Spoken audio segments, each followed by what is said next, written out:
আসসালামু আলাইকুম এভরিওয়ান, সবাই কেমন আছেন? আশা করছি সবাই অনেক বেশি ভালো আছেন। আলহামদুলিল্লাহ, আপনাদের দোয়ায় আমি অনেক বেশি ভালো আছি।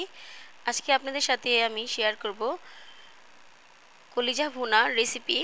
গরুর কলিজা কিভাবে শর্টকাটে ঘরোয়া মশলা দিয়ে রান্না করতে হয় সেটা আপনাদের সাথে শেয়ার করব।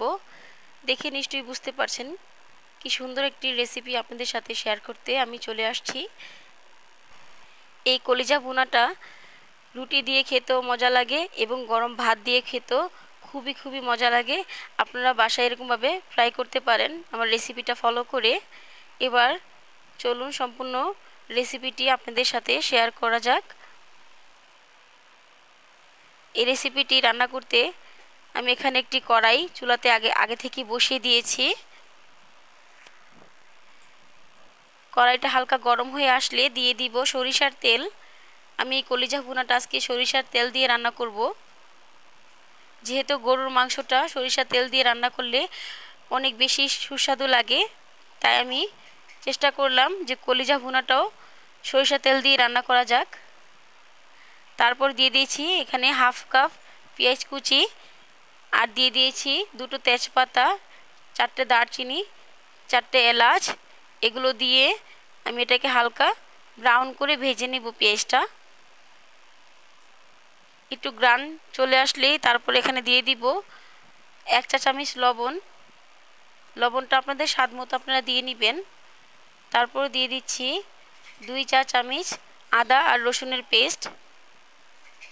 এটা আমি একসাথেই বেটে নিয়েছি, এটা অ্যাড করলাম। তারপর দিয়ে এটাকে 1 মিনিটের মতো হালকা ভেজে নিব। এতে করে আদা রসুনের কাঁচা গন্ধটা চলে যাবে। তারপর দিয়ে দিচ্ছি এখানে আমি উঁচু করে 1 চামচ মরিচের ফাঁকি, দিয়ে দিচ্ছি হলুদের ফাঁকি 1 চামচ। আমাদের ঘরে ঝালটা একটু বেশি খায় সবাই, তাই আমি ঝালটা পরিমাণ থেকে একটু বাড়িয়ে দিই। যদি আপনাদের কাছে ঝালটা কম খেতে ভালো লাগে তাহলে হাফ চামচ মরিচের ফাঁকি দিয়ে দিবেন। তারপরে জিরা ফাঁকি দিয়ে দিয়েছি হাফ চামচেরও কম, কারণ আমি রান্নার পরে জিরাটা আরও অ্যাড করব, তাই এখানে কম দিয়ে দিলাম। দিয়ে দিচ্ছি ধনিয়া ফাঁকি আমি এখানে 1 চামচ অ্যাড করেছি। সমস্ত মশলা দিয়ে তারপরে আমি এটাকে 1 মিনিট ভেজে নিব। এই সমস্ত মশলা কিন্তু আপনাদের ঘরে বা আমাদের ঘরে রেগুলার থাকে। আমি এখানে অন্য বাটা বা অন্য কোনো মশলা রেডিমিক্স মশলা অ্যাড করব না। ঘরোয়া যত মশলা আছে ওটা দিয়েই আমি এই কলিজা ভুনাটা রান্না করে আপনাদের কাছে দেখাবো। এরপর দিয়ে দিচ্ছি আমি এখানে অল্প একটু পানি, এতে করে যে মশলাটা পুড়ে যাবে না। মশলাটা আপনি সময় নিয়ে ভালো করে কষিয়ে নিতে পারবেন। পানিটা দিয়ে একটু নেড়ে চেড়ে ঢাকনা রেখে আমি এটাকে কষিয়ে নিব 2 থেকে 3 মিনিটের জন্য। 2 থেকে 3 মিনিট পর ঢাকনা তুলে আমি আবার মশলাটা চেক করে নিব, যাতে করে মশলাটা না পুড়ে যেতে পারে। আবারও আমি এটাকে নেড়ে চেড়ে চেক করে নিব। দেখতেই পারছেন মশলাটা কি সুন্দর কষানো হয়ে গেছে, মশলার গা থেকে তেল ছেড়ে দিয়েছে। তারপর আমি এটাকে কিছুক্ষণ নেড়ে চেড়ে আর একটু ভালো করে কষিয়ে নিব। আপনাদের বোঝার জন্য আমি সামনে থেকে দেখিয়ে দিচ্ছি কি সুন্দর মশলাটা কষে গেছে। এবার আমি এখানে দিয়ে দিব আলুটাকে আমি ভালো করে পরিষ্কার করে ধুয়ে রেখেছিলাম। এখানে আমি খুবই ছোট সাইজের আলু কেটে নিয়েছি। আপনারা চাইলে বড় বড় ফালি করে আলুগুলো দিতে পারেন। আলুগুলো দিয়ে মশলার সাথে ভালো করে নেড়ে চেড়ে একটু তারপরে ঢাকনা ঢেকে এটাকে রান্না করব 5 মিনিটের জন্য। এই 5 মিনিটের জন্য আলুগুলো হাফ সিদ্ধ হয়ে যাবে। ঢাকনা তুলে 5 মিনিট পর আলুটাকে আবার একটু নেড়ে চেড়ে দিব। দেখতেই পাচ্ছেন খুব সুন্দর তেল ছেড়ে দিয়েছে মশলা থেকে। মশলাটা যত ভালো কষানো হবে আপনাদের তরকারিটা খেতে তত ভালোই মজা লাগবে। এর জন্য চেষ্টা করবেন সব সময় মশলাটাকে ভালো করে কষিয়ে নিতে। যেহেতু আমার মশলাটা কষানো হয়ে গেছে, এখন আমি দিয়ে দিলাম এখানে সেই সিদ্ধ করে রাখা কলিজাটা। এই গরুর কলিজাগুলো আমি আগে থেকে সিদ্ধ করে রেখেছিলাম। এতে করে কলিজার গায়ে যে একটা রক্তর একটা গন্ধ থাকে, সেই দুর্গন্ধটা চলে যায়। আপনারা চেষ্টা করবেন এটাকে হাফ সিদ্ধ করে নিতে, তারপর রান্না করে খাবেন। এবার আমি ভালো করে মশলার সাথে আমি এগুলো মিশিয়ে নিব, নেড়েচেড়ে মিশিয়ে ঢাকনা ঢেকে দিব। ঢাকনা ঢেকে আমি এটাকে 5 মিনিটের জন্য রান্না করে নিব। ঢাকনা তুলে এটাকে আবারও নেড়েচেড়ে দিতে হবে। কিছুক্ষণ পর পর এটাকে নেড়েচেড়ে মিশিয়ে নিতে হবে।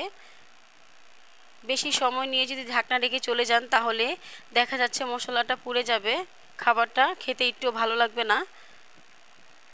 তাই যাই রান্না করবেন সামনে থেকে দাঁড়িয়ে ভালো করে কষিয়ে তারপর রান্না করার চেষ্টা করবেন। এই যে আমি সামনে থেকে দাঁড়িয়ে ভালো করে মাংসটাকে কষিয়ে নিচ্ছি।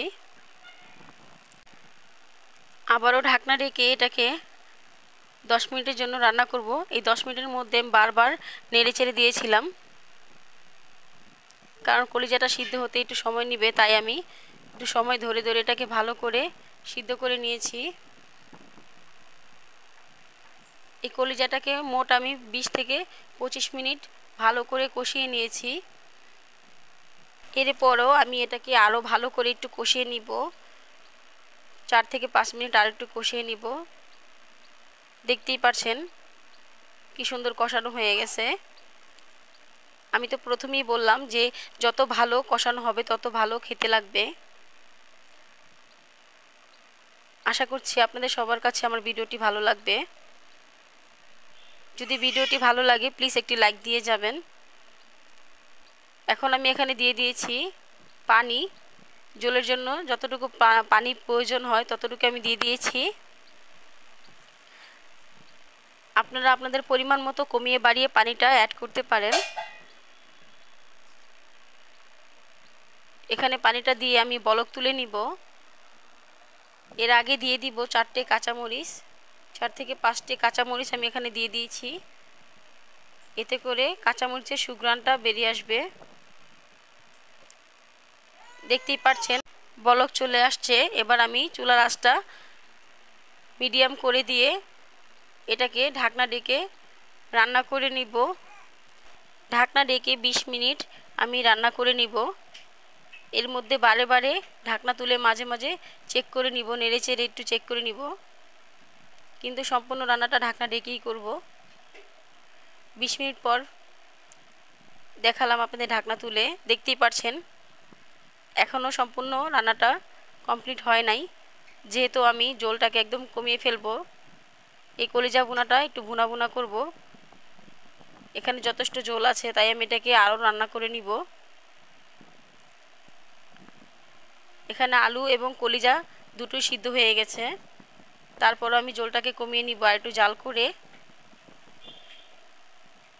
তাই হালকা নেড়ে চেড়ে দিলাম। তারপর ঢাকনা ঢেকে দিব। ঢাকনা ঢেকে আরও 10 মিনিটের জন্য আমি এটাকে রান্না করে নিব। এর আগে দিয়ে দিচ্ছি আমি এখানে জিরা। প্রথমে আমি হাফ চামচের কম জিরা দিয়েছিলাম, এখন দিয়ে দিলাম হাফ চামচের মতো একটু কম জিরা। জিরাটা দিয়ে আমি একটু মিশিয়ে নিব। তারপর এবার ঢাকনা ঢেকে দিব। ঢাকনা ঢেকে দমে রাখবো, মিডিয়াম টু লো আছে রাখবো আমি 10 মিনিট। 10 মিনিট পর ঢাকনা তুলে দেখতে পাচ্ছেন আমার রান্নাটা সম্পূর্ণ কমপ্লিট হয়ে গেছে। এই রান্নাটা খুবই সুস্বাদু এবং মজাদার হয়। আমার ভিডিওটি ভালো লাগে চ্যানেলটি সাবস্ক্রাইব করে পাশে থাকা বেল আইকনটিতে প্রেস করে রাখবেন।